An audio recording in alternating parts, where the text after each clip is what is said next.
என்றால் அநாகரிக தர்மபாலாவுக்கு முன்னர் என்ன நடந்தது? அதுக்கு பொதுவாக தமிழர் தரப்பிலே சிங்களவர்கள்தான் இனவாதிகளாகவும் ஒரு காலத்தில் நீர்வளத்திலே தமிழ் இந்தி இருந்தார்.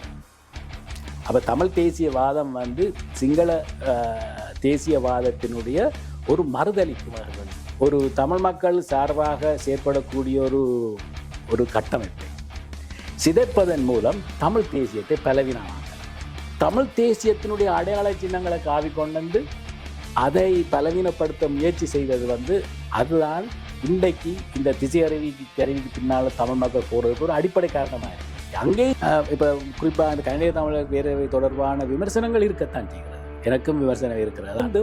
நீங்கள் பார்க்கலாம், ஒரு துரோகியை கண்டுபிடிச்சிருவோம். நாங்கள் எப்படியோ என்னதான் நடந்தான்னா ஒரு ஆளை கண்டுபிடிச்சு ஒன்றில் அது கனடிய தமிழ் பேரவையாக இருக்கலாம், அல்லது சுமந்திரனா இருக்கலாம், அல்லது ஸ்ரீதரனா இருக்கலாம், அல்லது அடாவடித்தனமான முறையிலே தமிழ் தேசியத்தை கொண்டு வருவோம் என்று நினைக்கிற அரைவேக்காட்டு கூட்டங்களாக இருந்தாலும் சரி. சில வேளையில் நீங்கள் பார்ப்பீங்க, சைக்கிளை உதச்சி கொண்டு ஒரு ஃப்ரேமுக்குள்ளே நீங்கள் பார்த்தீங்கன்னா சைக்கிள் போகிற மாதிரி இருக்கும், பக்கத்தை நிற்கிறவங்க இப்படி குள்ளையே ஆட்டி கொண்டு இருப்பான், ஏதோ காட்டுக்குள்ளால சைக்கிள் போகிற மாதிரி இருக்கும். அந்த மாதிரியான ஒரு சூழ்நிலை இருக்கிறது. அது நிச்சயமாக அது தமிழரசு கட்சியாக தான் இருக்க முடியும். வணக்கம் நண்பர்களே. இன்றைய படையல் வலையொலியினூடாக நான் நேர்காணல் செய்யவிருப்பது தமிழ் தேசிய அரசியலில் நீண்ட காலமாக இயங்கி வந்தவரும் நாடு கடந்த தமிழீழ அரசாங்கத்தின் முன்னாள் சபாநாயகருமான பொன் பால்ராஜ் அவர்களுடன் இன்றைய நேர்காணல் நிகழ்ச்சியில் உங்களை இணைத்து கொள்ள இருக்கின்றேன். வணக்கம் பால்ராஜ் அண்ணா. வணக்கம். எனது இந்த நிகழ்ச்சியில் உங்களை வரவேற்பதில் மிக்க மகிழ்ச்சி அடைகின்றேன். எடுத்த அடுப்பில் நான் கேள்விக்கு செல்ல விரும்புகின்றேன். சமகால அரசியல் தொடர்பாகவே எனது கேள்விகள் அமைக்கப்பட்டிருக்கின்றன. அதில் எனது முதலாவது கேள்வி என்னவென்று சொன்னால், அநாகரிக தர்மபாலாவின் சிங்கள தேசியம் அல்லது சிங்கள இனவாதம் தமிழ் தேசியத்திற்கு வித்திட்டது என்கின்றார்கள். அதன் பின் 1983 இலங்கையில் நடைபெற்ற இனக்கலவரம் தமிழ் தேசியத்திற்கு வலி சேர்த்தது என்கிறார்கள். இலங்கை சுதந்திரம் அடைந்த காலம் முதல் இற்றை வரை தொடர்ச்சியாக இனவாதத்தை கதைத்து வந்த சிங்கள அரசு முதல் தடவையாக எந்த ஒரு இனவாத பேச்சும் இல்லாமல் அரியணை ஏறி இருக்கின்றது. இது சிங்கள தேசியத்திற்கு கிடைத்த வெற்றி என்று கருதலாமா? இது ஒரு பெரிய நீண்ட வரலாற்று பின்னணியோடு ஒரு பெரிய கேள்வியை கேட்டிருக்கிறீர்கள். முதலில் இந்த அநாகரிக தர்மபாலா ஏன் சிங்கள தேசியவாதத்தை முன்னிறுத்தி அந்த காலகட்டத்தில் அதை வளர்த்து புத்தபிக்குகளூடாக சிங்கள கல்விமான்களூடாக அதை பரப்பி ஒரு சிங்கள தேசியவாதத்தை உருவாக்கினார். இந்த இடத்துல நாங்கள் ஒரு நடுநிலையா நின்று இவற்றை பார்க்க வேண்டும். ஏனென்றால் அநாகரிக தர்மபாலாவுக்கு முன்னர் என்ன நடந்தது, அதுக்கு முன்னைய காலகட்டங்களில் என்ன நடந்தது என்று பார்த்தாதான் அவர் ஏன் இந்த சிங்கள தேசியவாதம் தேவை என்ற அடிப்படைக்கு போனார் என்பதை நாங்கள் விளங்கி கொள்ள வேண்டும். பொதுவாக தமிழர் தரப்பிலே சிங்களவர்கள்தான் இனவாதிகளாகவும் இன விரோதிகளாகவும் நாங்கள் பழக்கப்பட்டவர்களாக இருக்கிறோம். ஆனால் அண்மை காலத்தில் நீங்கள் சொன்னீர்கள், நீண்ட காலமாக தமிழ் தேசிய அரசியலிலே பங்கு பெற்றி இருக்கின்றேன். ஆனால் அண்மை காலங்களிலே நான் பரவலாக வரலாற்று ரீதியாக இந்த சிங்கள பேரினவாதத்தினுடைய அடிப்படை கூறுகள் எங்கே ஆரம்பித்திருக்கிறது என்பதை பற்றி நான் என்னுடைய சிறிய ஆராய்ச்சிகளுக்கு உட்பட்ட விதத்திலே சில அனுமானங்களை நான் வச்சிருக்கின்றேன். உதாரணமாக, அநாகரிக தர்மபாலாவுக்கு முற்பட்ட காலத்திலே நாங்கள் ஒரு காலகட்டத்தை எடுக்கலாம். கஜபாகு மன்னர் காலம். முதல் சிலப்பதிகாரம் இளங்கோ அடிகளால் எழுதப்பட்டு அரங்கேற்றப்படுகின்ற பொழுது, அல்லது அரங்கேற்றன்னு வெளியீடு செய்கிறதற்கு ஒரு பிரதம விருந்தினராக இலங்கையிலிருந்து போனவர் கஜபாகு மன்னர். இப்போவும் நாங்கள் அந்த வரலாற்று ரீதியான உண்மை, கஜபாகு மன்னர் அங்கே போனது ஒரு தமிழருடைய சரித்திரத்திலேயும் சரி, ஒரு காலகட்டத்தை வரலாற்று ரீதியாக ஒரு ஆண்டு கணக்கிலே கொண்டு வரக்கூடிய ஒரு சம்பவம் அந்த சம்பவம். அப்போ ஒரு தமிழ் இலக்கிய படைப்பை ஒரு சிங்கள மன்னர் அரங்கேற்றுறதுக்கு வருவாராயிருந்தால் அப்போ தமிழ் சமூகமும் இந்த பௌத்த இளங்கோவடிகள் ஒரு பௌத்த மதத்தை சார்ந்தவர். பொதுவாக அந்த காலத்திலே பௌத்தமும் சமணமும் தமிழர்கள் மத்தியிலே நிறையவே பரவி இருந்தது. அதற்கு அந்த பாணியை நாங்கள் பார்த்த பிறகு கஜவாகு மன்னர் அந்த அரங்கேற்றத்துக்கு போன பின்னர் இலங்கை பூராகவும் கண்ணகி வழிபாட்டை உருவாக்கினார். கண்ணகி அம்மன், அவர் சிங்களத்திலே பத்தினி தெய்யோ என்று சொல்வார்கள். பத்தினி தெய்யோ கிழக்கு மாகாணத்திலே எல்லா இடங்களிலும் இருந்தது. அப்போ இந்த காலத்தை நாங்கள் ஒரு ஒரு அடையாளமாக வச்சுக்கொண்டு அதிலேருந்து முன்னோக்கி வருவோம். அதிலேருந்து அநாகரிக தர்மவால என்ற காலமும் சரி, ஏகேடி இந்த காலம் மட்டும் நாங்கள் வரலாம். அப்போ இதில் நாங்கள் பார்க்க அந்த தமிழ் பௌத்தம் இருந்தது. அந்த தமிழ் பௌத்தமும் சிங்கள பௌத்தமும் கைகோத்து இருந்ததைத்தான் அந்த சம்பவம் காட்டுகிறது. அப்போ சிங்களவர்களுக்கு இனவாதம் இருக்கவில்லை. அப்போ ஏன் சிங்களவருக்கு இனவாதம் தேவைப்பட்டது என்றே நாங்கள் பார்ப்போம். சில சமயம் என்னுடைய இந்த கருத்து பலர் என்ன திட்டுறதுக்கும் வாய்ப்புகள் இருக்கிறது. ஆனால் இதை நாங்கள் வடிவாக நடுநிலையில் நின்று பார்க்க வேண்டும். நாங்கள் சின்ன காலத்திலே, நீங்களும் படிச்சிருப்பீர்கள், சின்ன காலத்திலே படிச்சிருக்கிறோம். இந்த சைவ சமய பாடங்கள் படிக்கின்ற பொழுது பௌத்தர்களையும் சமணர்களையும் கழுமரமேற்றினார்கள். பௌத்த துறவிகளையும் சமண துறவிகளையும் போட்டியிலே அவர் கழுமரமேற்றுற மாதிரி தண்டனைகள் கொடுக்கப்பட்டன. அப்படியெல்லாம் அந்த தண்டனைக்கு உட்படுத்தப்பட்ட பௌத்த துறவிகளும், அதாவது என்னன்னு சொல்றது, சைவ மறுமலர்ச்சின்னு சொல்லி சமயகுரவர்கள் எல்லாம் பாட்டு பாடி பௌத்தர்களையும் சமணர்களையும் வாதுக்கு அழைத்து அவர்களை வென்றதுக்காண்டி அவர்களை கழுமரமேற்றுவது என்பது உங்களுக்கு தெரியும். ஒரு மனிதரை அவருடைய அடிப்பாகத்தினோட வாசலூடாக ஒரு கம்பத்திலே இறக்கிறது. அப்படி படுகொலைகள் செய்யப்பட்டது. முதலாவது பௌத்த படுகொலையை அந்த சைவ மறுமலர்ச்சியிலே நடைபெற்றது. அப்போ அந்த இதிலே அங்கே இப்போ சிறப்பாக பௌத்த கோவில்களும் வழிபாடுகளும் கல்வி கூடங்களும் இருந்த ஒரு சைவ தமிழ் மரபை அதில் சைவமும் இருந்திருக்கு. சைவமும் பௌத்தமும் சமணமும் ஆசீவகமும் அப்படி பல்வேறு மதங்கள் அங்கே இருந்திருக்கின்றன. ஆனால் சைவ சமயம் மேலோங்க வேண்டும் என்பதற்கான அந்த சைவ மறுமலர்ச்சி காலத்திலே இந்த பௌத்த துறவிகள் எல்லாம் இலங்கைக்கு வந்தார்கள். அந்த காலத்தில் கூட இலங்கையில் கூட தமிழர்கள் பௌத்தர்களாக இருந்திருக்கிறார். அதுக்கு வரலாற்று சான்றுகள் இருக்கு. இப்பவும் வட மாகாணத்திலே கிழக்கு மாகாணத்திலே அந்த சான்றுகள் இருக்கிறது. ஆனால் அந்த சைவ மறுமலர்ச்சியிலே இலங்கையில் இருக்கக்கூடிய தமிழர்கள் தங்களுடைய பௌத்த சமய சார்பில் இருந்த ஒரு சிலர் இருந்திருக்கிறார்கள். பௌத்த மடாதியங்கள் இருந்திருக்கின்றன. தமிழ் பௌத்த துறவிகள் இருந்திருக்கிறார்கள். அவர்கள் எல்லாரும் மாற்றப்பட்டு அழிக்கப்பட்டு பூரணமாக தமிழ் சமூகம் சைவத்தை தழுவியது. சைவமும் இருந்தது, பௌத்தமும் தமிழர்களே இருந்தது. அப்போ இப்போ என்ன நடக்கிறன்னா, சிங்கள மக்கள் அதை பார்க்கிறார்கள், சிங்கள மத துறவிகள் பார்க்கிறார்கள். என்னென்று பார்க்கிறார்கள் என்றால், ஒன்று இந்தியாவிலே இருந்து பௌத்த மதம் அழிக்கப்பட்டு வெளியேற்றப்படுகிறார்கள், பௌத்த துறவிகள் தண்டிக்கப்படுகிறார்கள். அவர்கள் இலங்கைக்கு வந்து அங்கேயும் அவர்களுக்கு யாரால் நாங்கள் இங்கே ஓடி வந்தோம் என்ற அந்த வெறுப்பு அவர்களுக்கு இருக்கு. இரண்டாவது, அந்த இந்துத்துவாவினுடைய அடிப்படை செயற்பாடுகளால் பௌத்த மதத்தை தழுவி இருந்த தமிழர்களும் பௌத்த மதத்தை விட்டு இந்து மதத்துக்குள்ள போயிட்டார்கள். இதே கதை பௌத்தர்களுக்கு நடந்துவிடும் என்ற அச்சம்தான் சிங்கள பேரினவாதத்துக்கு இன்னொரு காரணமாக நாம் பார்க்கிறோம். அப்போ அவர்களுக்கு ஒரு விஷப்பாம்பை கடிக்க முந்தைய அடித்துவிடணும் என்ற எண்ணம் இருக்கு. அப்போ அதுக்காக அவர்கள் சொல்லி வந்த என்ன, பௌத்த அவங்களும் கட்டுக்கதையெல்லாம் கட்டினாங்க. அந்த என்ன மகாவம்சத்தில் பொய்யலையும் எழுதி அதையும் எழுதி தங்களுடைய கருத்தை நிலைநாட்டுவதற்காக அவர்கள் அப்படியெல்லாம் கதைகளை போட்டு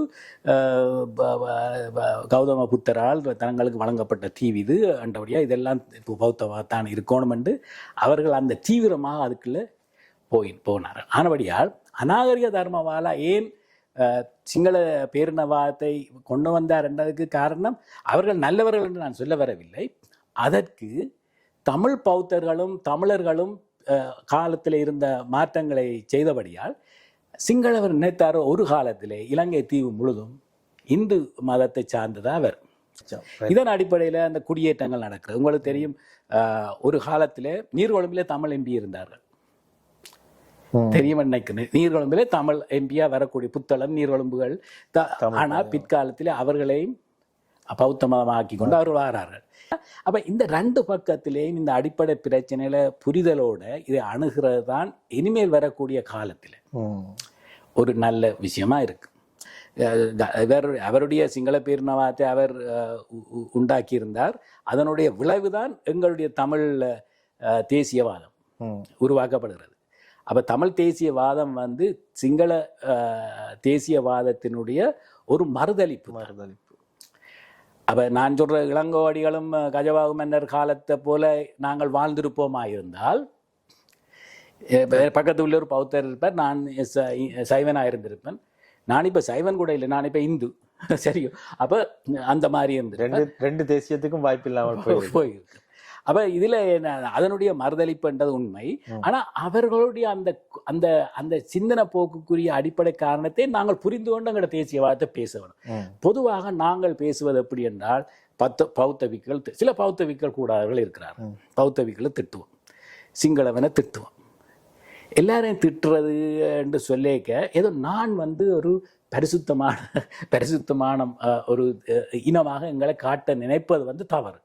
எங்கள் பக்கத்திலேயும் போராட்ட காலத்திலேயும் சரி, வரலாற்று ரீதியாக நீங்கள் பார்த்தீங்கன்னு சொன்னால் பல தவறுகள் நடந்து கொண்டு இருக்கு. அப்ப இந்த தவறுகளை நாங்கள் உணர்ந்து கொண்டு ஒரு ஒரு ஒரு செயற்பாட்டை நாங்கள் செய்யாமல் அதுதான் எங்களுக்கு அத்திவாரமாக இருக்க முடியும். இப்போ நீங்கள் பார்த்தீங்கன்னா பல பேருக்கு இதுகள் தெரியாது. பல பேருக்கு எல்லாருக்கும் அவங்களுக்கு மகாவம்சம் சொன்னதுதான் தெரியும். எங்களுக்கு பிற்காலத்தில் எங்கள் அரசியல் தலைவர்கள் சொல்றதும் தெரியும். அரசியல் தலைவருடைய ரியாக்ஷன், மறுதளிப்புகள் சிங்கள பேரினவாதத்தினுடைய மறுதளிப்பை தான் அவர்கள் செய்கிறார்கள். அப்ப வரலாற்று வடிவாக பார்த்து கொண்டு இது அணுகுவோமாயிருந்தால், தமிழர்கள் பௌத்தர்களாக இருந்திருக்கிறார்கள். அந்த காலத்திலே தமிழ் பௌத்தமும் சிங்கள பௌத்தமும் தமிழர்களும் சிங்களவர்களும் சுமூகமாக இருந்திருக்கிறார்கள். அப்படியான ஒரு காலகட்டத்துக்கு பிற்பாடு என்ன நடந்தது, ஏன் இப்படியான மாற்றங்கள் நடந்தது, இதை எப்படி நாங்கள் சீரமைக்கலாம் என்ற ஒரு சிந்தனையோட இரு தேசிய இனங்களும் சுதந்திரமாகவும் சமத்துவமாக வாழ முடியும். இனவாதம் என்றது இலங்கையில ஒரு அரசியல் ஆயுதமாகத்தான் பாவிக்கிறார். இதை எடுத்துக்கொண்டால் பண்டாரநாயகா தனிச்சிங்கள சட்டம் கொண்டரோடும் என்றதும், அப்போ அப்படியான ஒரு சட்டத்தை கொண்டு மூலம் தான் ஆட்சிக்கு சிங்கள மக்களுடைய பாமர சிங்கள மக்களுடைய அறிவை மாசுபடுத்தி அவர்களை தன் பக்கம் இழுத்து தனக்கு ஒரு வெற்றியை கொண்டாந்து ஆட்சி செய்ய வேண்டும் என்ற ஒரு எண்ணத்தில் அப்போ சிங்கள இனவாதம் என்றது ஒரு அரசியல் கருவியாக பயன்படுத்தப்பட்டது.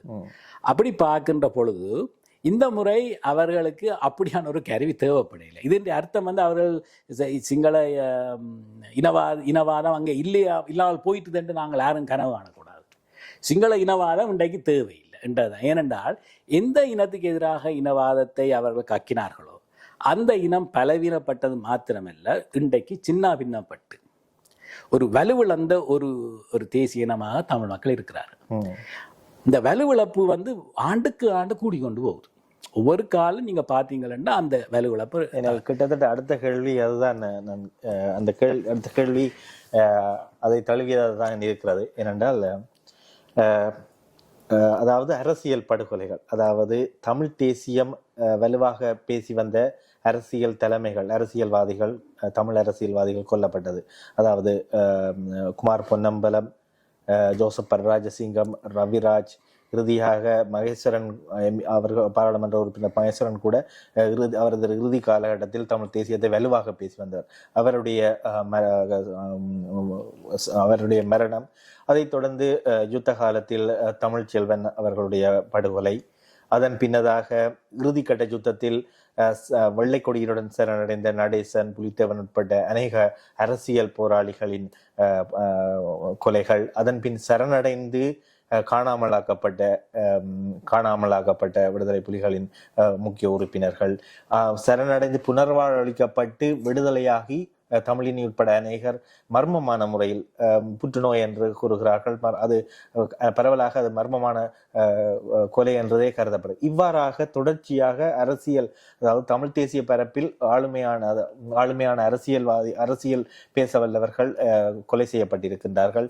பின்னாளில் தமிழ் தேசிய கூட்டமைப்பின் உடைவு, அண்மையில் கனடாவில் நடைபெற்ற திருவிழாவின் போது தமிழ் விடுதலை புலிகளின் சின்னங்களை தாங்கிய வண்ணம் வந்தவர்களின் அந்த போராட்டம், இவைகளெல்லாம் பார்க்கும் பொழுது தமிழ் மக்களை தமிழ் தேசியத்திலிருந்து விலத்துவதற்கான ஒரு ஒரு விடயமா, ஒரு மறைமுகமான போராக இதை பார்க்கலாமா?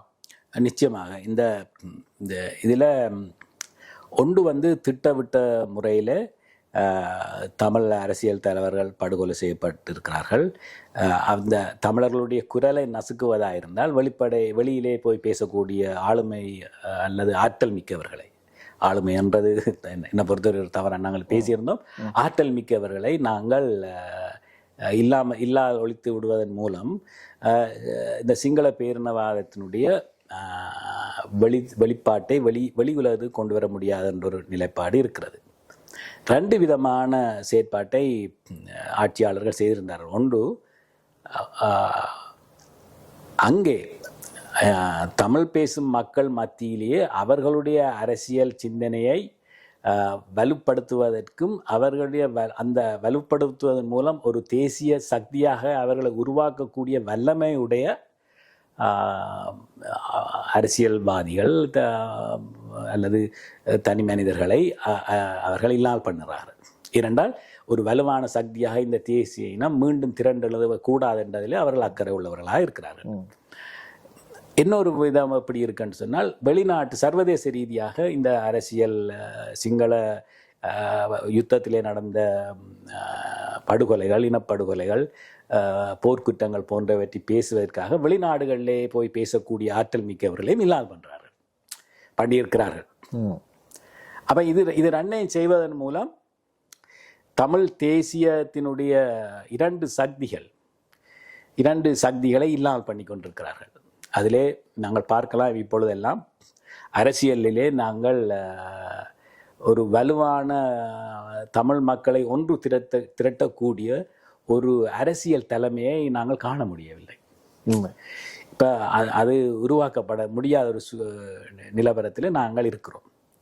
அப்போ அந்த அரசியல் தலைமையை உடைச்சு, தமிழர்களை சிதைச்சு, அவர்களுக்கு எங்கே போகிறதுன்னு தெரியாமல் திசை அறிய எந்த திசையில் போகிறன்னு தெரியாத கோஷ்டி இப்போ சில வேளையில் திசையறி அருவிக்கு பின்னால் போகிற தன்மை வருகிறதில்ல.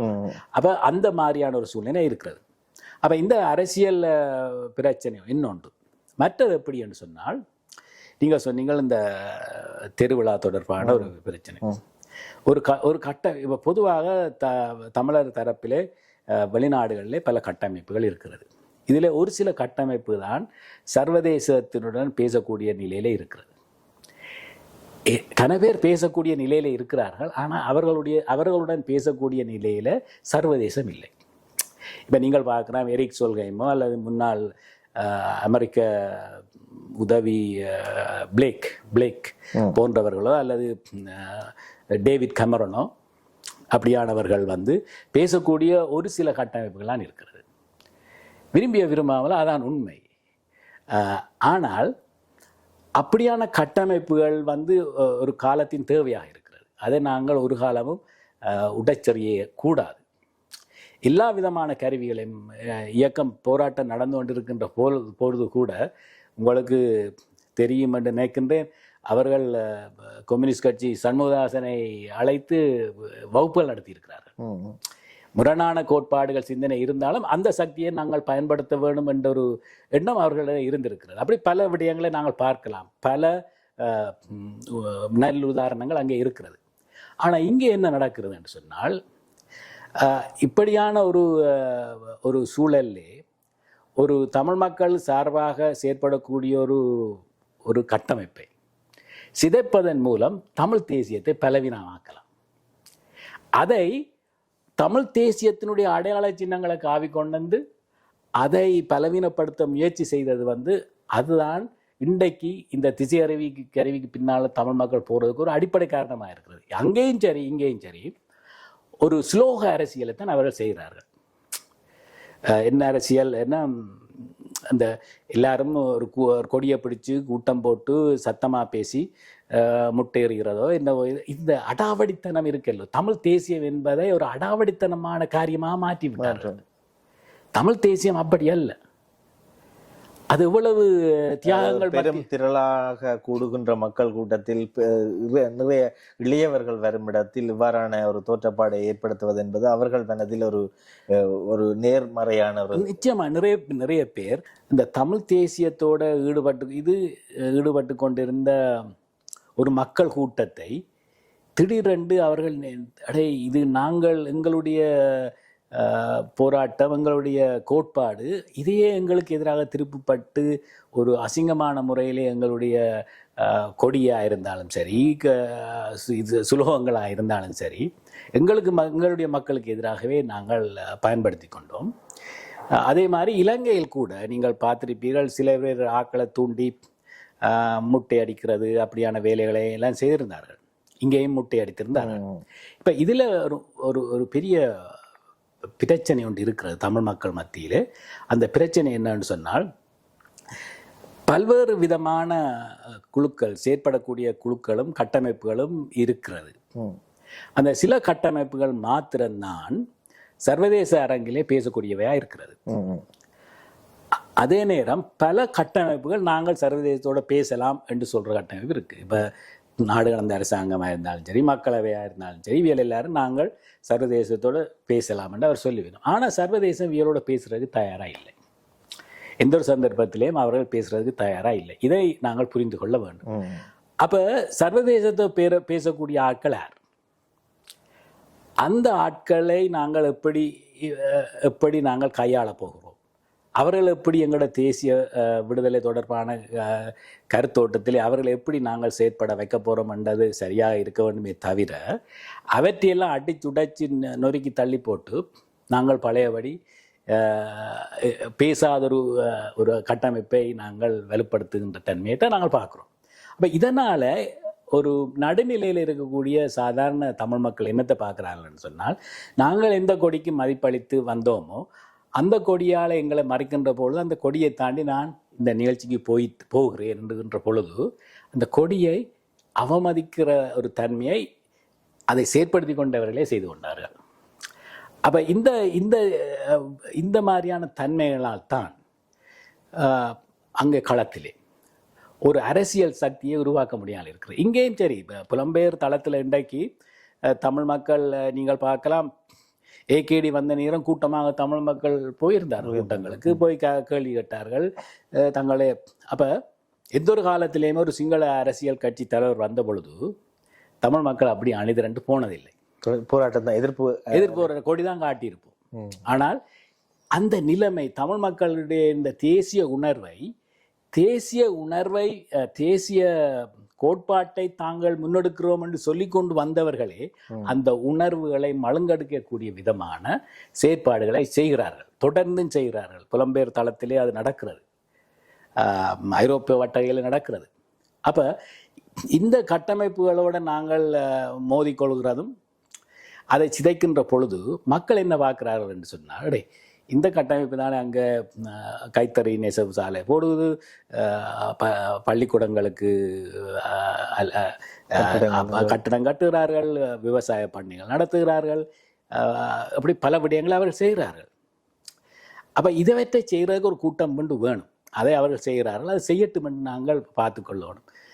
அப்போ தனிப்பட்ட கோபதாபங்கள் மத்தியிலே இவற்றை செய்கின்ற பொழுது ஒரு தேசிய இனத்தினுடைய சிந்தனை போக்கிலே ஒரு களங்கம் வருகிறது. அதாலே அவர்கள் மாற்று வழியை யோசிக்கிறார்கள். அப்போ புலம்பெயர் கட்டமைப்புகள் சீராக தங்களை வழிநடத்த வேண்டும். இப்போ குறிப்பாக அந்த கனடிய தமிழர் பேரவை தொடர்பான விமர்சனங்கள் இருக்கத்தான் செய்கிறது, எனக்கும் விமர்சனம் இருக்கிறதா. ஆனால் இந்த சொல்லுவினமில்ல சுண்டெலியை விரட்டுவதற்காக வீட்டையை கொளுத்துற கோஷ்டி தான் இன்றைக்கு. அந்த தன்மையால் தான் தமிழ் மக்கள் இன்றைக்கு அரசியல் தலைமையை தேடி அரசியல் தலைமையற்ற ஒரு அனாதைகளாக திரிகிறார்கள். இன்றைக்கு தமிழ் தேசியம் பேசுகின்ற ஒரு அரசியல் தலைவரை சரியான முறையில் காட்ட முடியாது இருக்கிறது.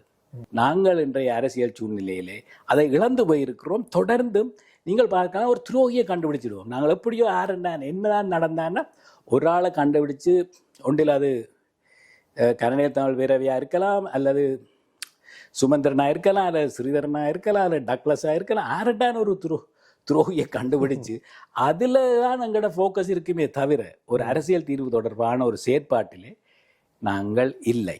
அப்போ தமிழ் மக்கள் தங்களுடைய தேசிய கோட்பாட்டிலேருந்து வெளியே போவதற்கு சிங்கள அரசியல் தலைவர்கள் செய்கின்ற சதிவேலைகளும் இருக்கிறது, சர்வதேசம் செய்கிற சதிவேலைகளும் இருக்கிறது. அதுக்கு மறுப்பதற்கு இல்லை.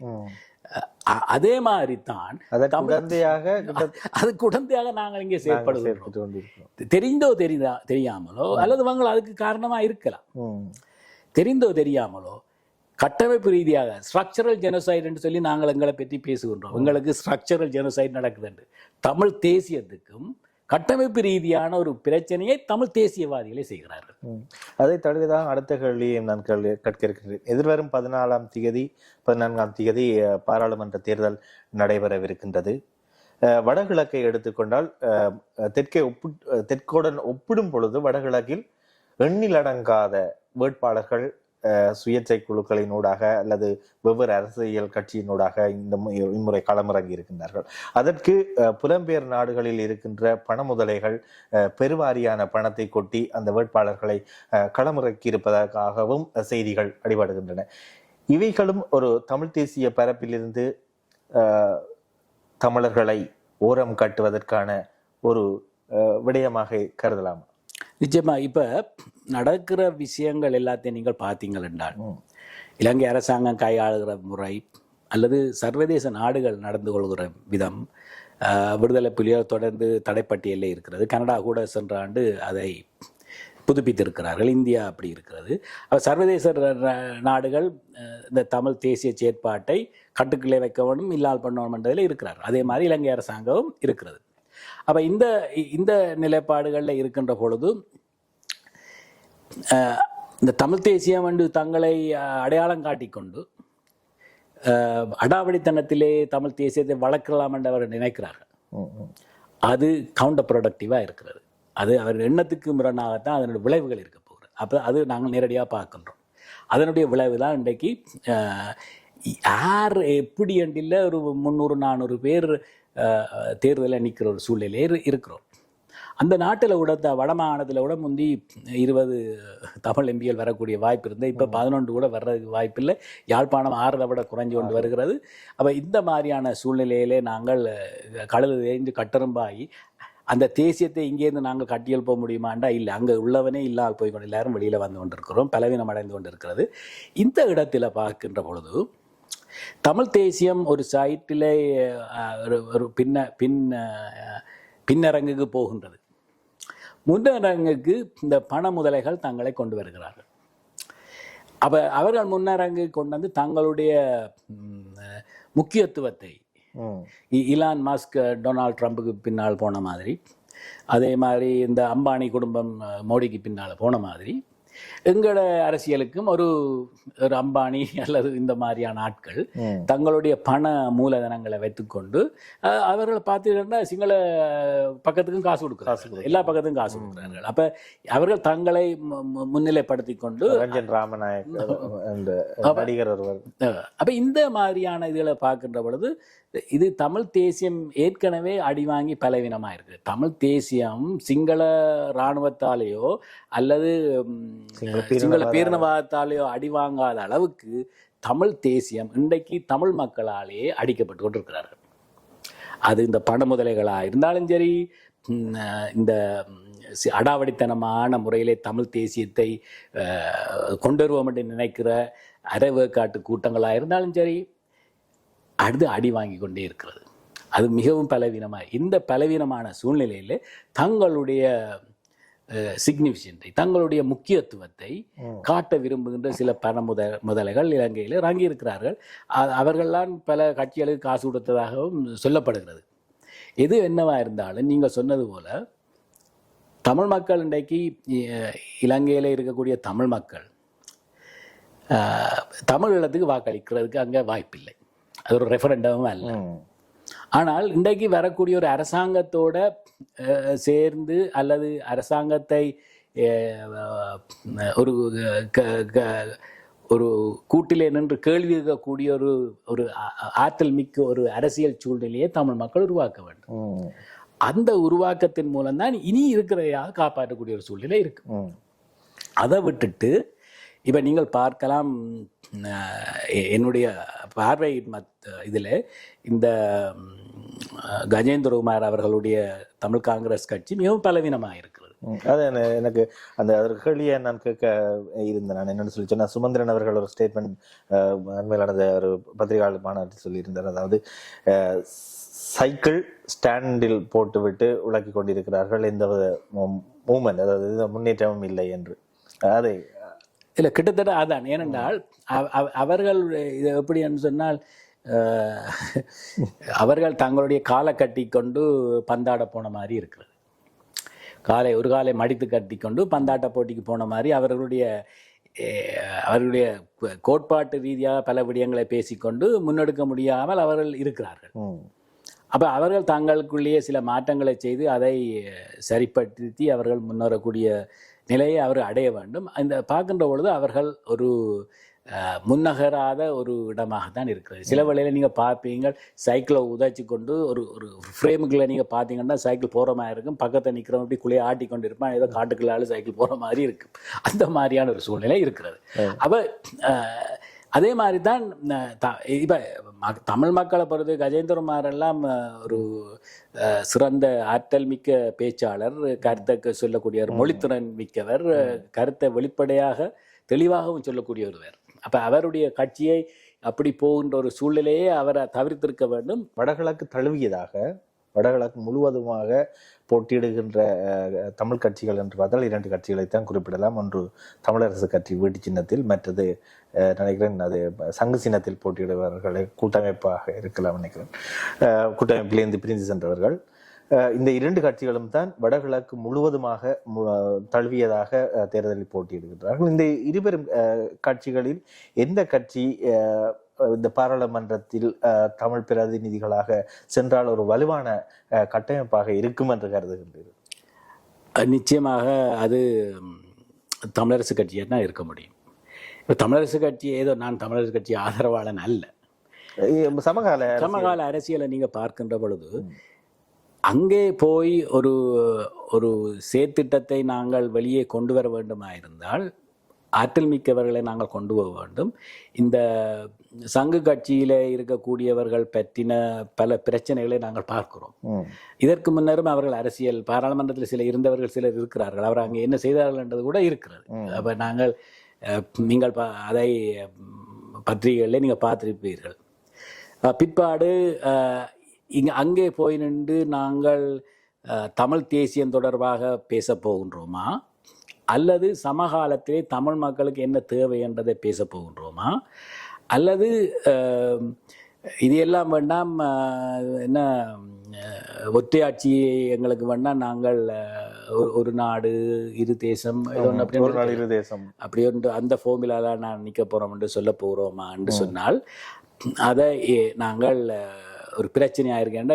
மக்களை நீங்கள் பார்க்கலாம், மக்களுடைய நகர்வுகள், தமிழ் மக்களுடைய நகர்வுகள். இப்போ ஏகேடி என்ற அந்த செயற்பாட்டை நாங்கள் பார்க்கின்ற பொழுது தமிழ் மக்களுடைய நகர்வுகள் இந்த சங்கு அல்லது இந்த மற்றவர்கள் சைக்கிள் போன்றவர்களேருந்து விலகி செல்லுகின்ற தன்மையை தான் நீங்கள் பார்க்கலாம். அதான் இதில் ஒரு மாற்றம் ஒன்று வேணும் என்று சிங்கள மக்கள் விரும்பினார்கள். அவர்கள் ஏகேடியை கொண்டு வந்தார்கள்.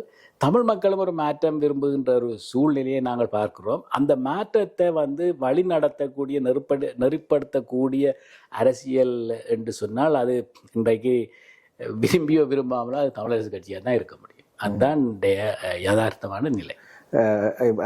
கிட்டத்தட்ட அதே அடையொற்றிய அடுத்த கேள்வி கேட்கின்றேன். அதாவது ஐபிசி பாஸ்கரன் அல்லது ஐபிசியில் ஒளிபரப்பு செய்கின்ற டேவிட் அவர்கள் தொடர்ச்சியாக வீட்டிற்குள் விசப்பம்பு புகுந்து விட்டதாகவும் சுமந்திரன் அவர்கள் தொடர்பாக கதைக்கும் பொழுது கூறுகிறார்கள். அடுத்தது அண்மையில் கம்பபாரதி ஜெயராஜ் அவர்கள் சுமந்திரன் அவர்கள் ஒரு தவிர்க்க முடியாத அரசியல் ஆற்றல் என்று குறிப்பிட்டிருக்கின்றார். இதை எவ்வாறு பார்க்கின்றீர்கள்? உங்கள் கருத்து என்ன? உங்கள் பார்வையில் சுமந்திரன் அவர்கள் சுமந்திரன் அவருடன் நிறைய விடயங்களில் நாங்கள் முரண்படலாம். ஆனால் சுமந்திரனுடைய திறமையை நாங்கள் குறைத்து மதிப்பிட முடியாது. இன்றைக்கு அங்கே இருக்கக்கூடிய அரசியல் தலைவர்களோ செயற்பாட்டாளர்களோ சுமந்திரனுடைய ஆற்றல் ஒரு முக்கியமானதாக இருக்கிறது. ஆனால் நான் முன்னர் சொன்னது போல இப்போ பொதுவாக எங்களுடைய இப்போ நீங்கள் இதற்கு முன்னர் நாங்கள் பேசுகின்ற பொழுது சிங்கள ஆட்சியாளர்கள் வெவ்வேறு காலகட்டத்திலே தமிழ் தேசியத்தை முன்னெடுக்கக்கூடியவர்களை படுகொலை செய்திருக்கிறார்கள் என்று பேசியிருந்தோம். அதே போல தமிழ் மக்கள் தரப்பிலிருந்து நாங்கள் சில வேளையில் போராட்டத்துக்கு இவர்களை இல்லாமல் பண்ணினால் போராட்டம் நடக்கும் என்று நாங்கள் நினைக்கிறோம். அது கதிராமராக இருந்தாலும் சரி, அத்துலக் முதலியாக இருந்தாலும் சரி, பிரேமதாசாவாக இருந்தாலும் சரி, விஜயதுங்கவாக இருந்தாலும் சரி, பல பேரை நாங்கள் வருஷப்படுத்தலாம். ஆனால் இது எல்லாத்தையும் அப்போ அதே மாதிரி தான் இன்றைக்கு ஒரு கட்டம் ஒன்று வந்திருக்கு. சுமந்திரன் இல்லைன்னு சொன்னால் ஈழமங்களுக்கு கிடைச்சிருக்கும். சரியோ? அப்போ இப்படி ஒரு விஷமத்தனமான பிரச்சாரங்களை ஊடகங்கள் செய்கிறது. அது ஒரு ரொம்ப அநாகரியமாக கூட இருக்கும்.